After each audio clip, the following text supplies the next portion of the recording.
Hello viewers, today I'm going to dive in direct to the point without talking a lot. I'm going to talk about the topic of today, which is that Ibrahim Traore of Burkina Faso is not Thomas Sankara. For people who don't know who is Ibrahim Traore, I'm going to talk a little about Ibrahim Traore. Okay. Traore is the president, the youngest president in the world now, and is the president of Burkina Faso.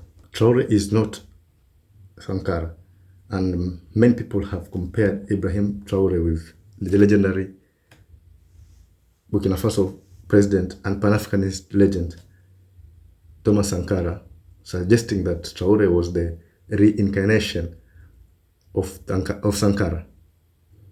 This has been the talk ever since he organized the coup in 2022, but more so when he made the famous speech in Russia. In this speech, he quoted Thomas Sankara's famous phrase of "Fatherland or death, we shall triumph." These statements have roused the sleeping giant that is the African youth.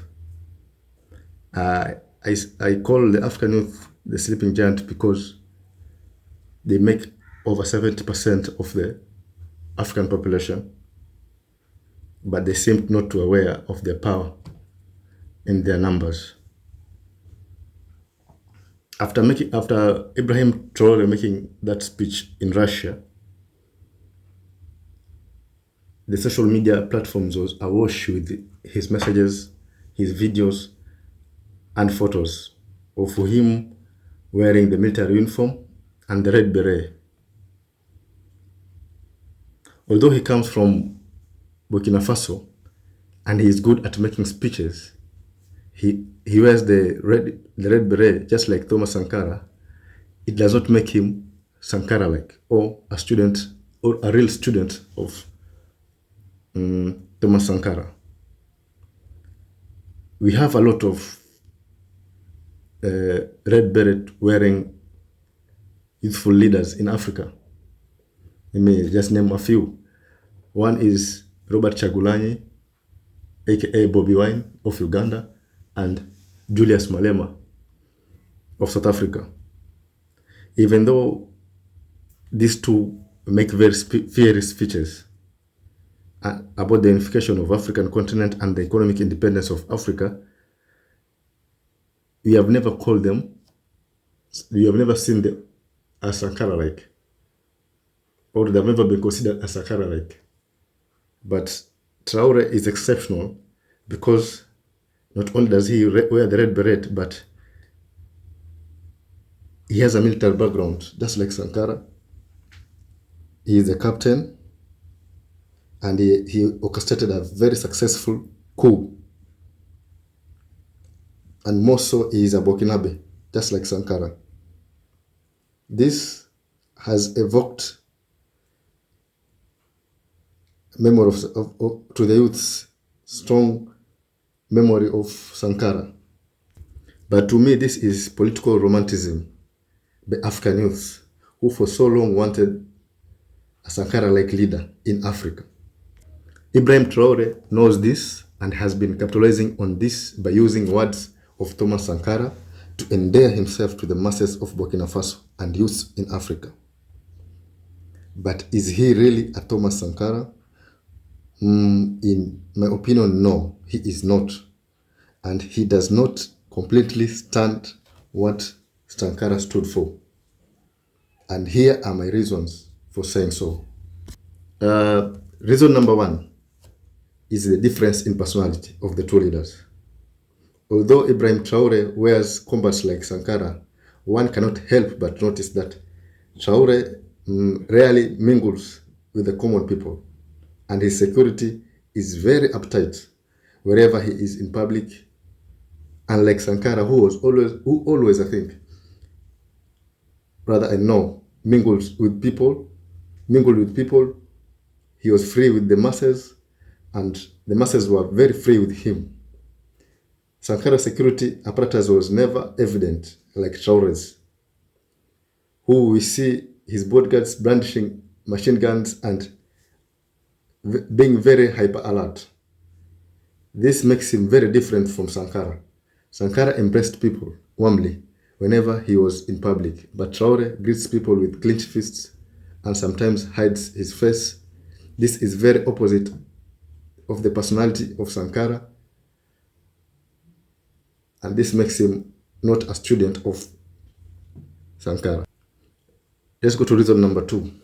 Reason number 2 is the mastering of political ideology.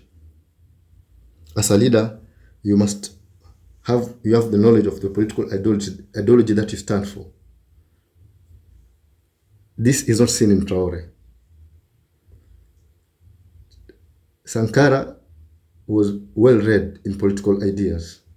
There is a lot of evidence that he was well-read Marxist, and ever since he joined military academy when he was a teenager, he was taught social sciences by civilians. This had a great impact on him at a young age. Sankara also read a lot of books written by Marxists like the Russian leader Lenin, and we will discuss Marxist ideas with fellow officers in a secret group called the Communist Officers Group. On the other hand, we have very little evidence of Ibrahim Traore having such high-level knowledge of education on any political ideology, not unless you include the group he joined in high school called the Marxist Student Association, which I bet lacked thorough, in-depth teaching on Marxism. You cannot lead unless you read, they say. This shows that he is very different from Sankara, who was very educated and very vast in Marxism, while Traore has very little knowledge in any political ideology, even Marxism. The only good thing I can say about Traore in political ideology is that he has acknowledged his lack of knowledge, and he has appointed Joachim Tambela as Prime Minister, who is a well-read Marxist and a lawyer. Let's go to reason number 3, which is the most important, and if Traore could have done this, we could have forgotten the first 2 reasons, and that is radical economic policies. Traore has no radical economic and transformative politics, economics like Sankara. Sankara had the most transformative radical policies that changed the lives of Burkinabes in a record of, I think, 4 years of his regime. A record that has not been broken by any other African leader. Sankara had a comprehensive documentation on his economic policies, but Ibrahim Traore has no comprehensive documentation on his economic policies a year after being made president. Sankara rejected foreign aid and loans, as he saw that foreign aid brought foreign domination, and this brought neocolonial tendencies in Africa. But Ibrahim Traore is getting foreign aid. In fact, is borrowing foreign aid from Turkey, Russia, and China.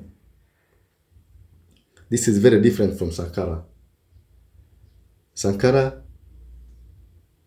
used a Renault 5 car, a very small car, and the cheapest, one of the cheapest in the 1980s, to do government business. But we see Ibrahim Traore using very expensive armored military cars. Okay, let's go to another reason why Traore is not a Sankara or a student of Sankara. Let's focus on the social programs. We are here to see Ibrahim Traore launch social programs of health and education 1 year after he was made president. There's no mass vaccination programs like that one of Sankara, of meningitis. There's no education for all campaigns like that one of Sankara, initiated back in the 80s. He has done nothing to show us that he cares about the well-being of the social well-being of the Burkinabes 1 year after being elected after getting the power of being president. The last but not least is the fifth reason, which is, I will name it as ecological or environmental policies that Sankara had are not followed or done by or copied by Traore. When in ecological policies, we see that Sankara planted over 1 million trees in the Sahel to curb and reduce the size of the desert. And this is, way before global warming campaigns were taken serious as they are taken today. Now, even when we know that the dangers of global warming, we don't see Ibrahim Traore taking any measures to curb it, or he has learned anything about environmental policies that Sankara did to copy. And this makes him not to be a student of Sankara or Sankara-like. In conclusion, while Thomas Sankara had transformative and radical policies aimed at self-sufficiency and breaking away from neocolonial structures, Ibrahim Traore has not proved radical enough apart from reducing his salary, which is very recommendable, by the way. But he has broken the thing from the French ties, but he has formed new partners like Russia and China, who could bring neo-colonial tendencies in Burkina Faso. Based on the above points, we can, I think, confidently say Traore cannot be Sankara-like or a student of Sankara unless he does what Sankara did. Let's give him time and see. As youths in Africa, we should stop this political romanticism and hold him or any new African leader to Sankara-like standards, not by word or attire, the red beret, but by actual deeds. If you agree or disagree with me, please comment in the comment section. Like and also share. Thank you.